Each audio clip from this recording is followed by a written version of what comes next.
logget ind på en skolemaskine og med Windows 10, og vi skal se, hvordan vi aktiverer OneDrive og får set vores filer ud på Office 365.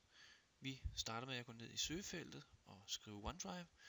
Der er det vigtigt, at man ikke vælger OneDrive for Business, men OneDrive skriveordsappen. Her i feltet der indtaster vi unilogin@skole.roskilde.dk. Vi logger på, og der er det vigtigt, at vi vælger arbejde eller skole og ikke personligt.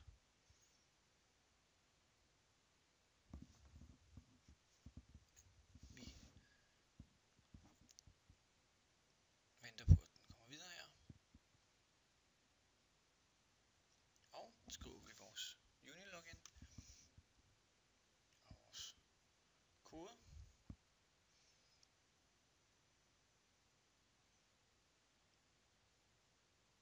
Vi logger nu på OneDrive, hvor vi lige om lidt kan se vores filer.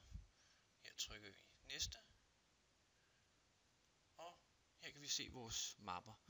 Til udgangspunkt så kan man synkronisere dem alle sammen, eller man kan vælge at tage nogle af mapperne ned, så man kan se dem. Den øverste heroppe, det er de filer, der ligger ude i roden, og ikke inde i nogle af de her mapper, man har liggende derude. Vi nøjes med de her to, og trykker næste, og så trykker vi på åbn min OneDrive.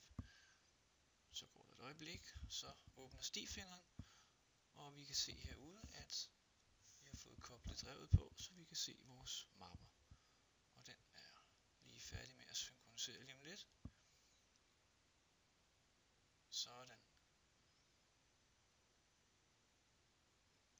Der kan vi også se filerne henne.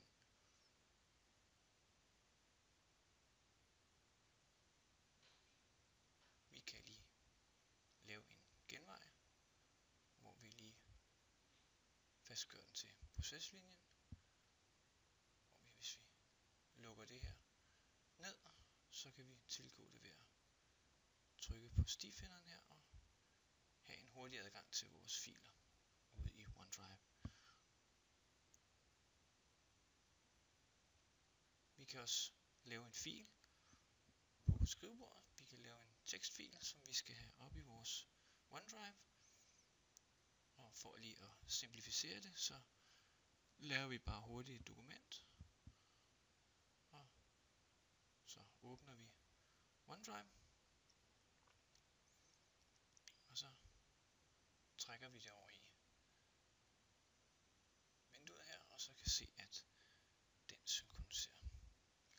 Det var alt for nu. Tak fordi I så med.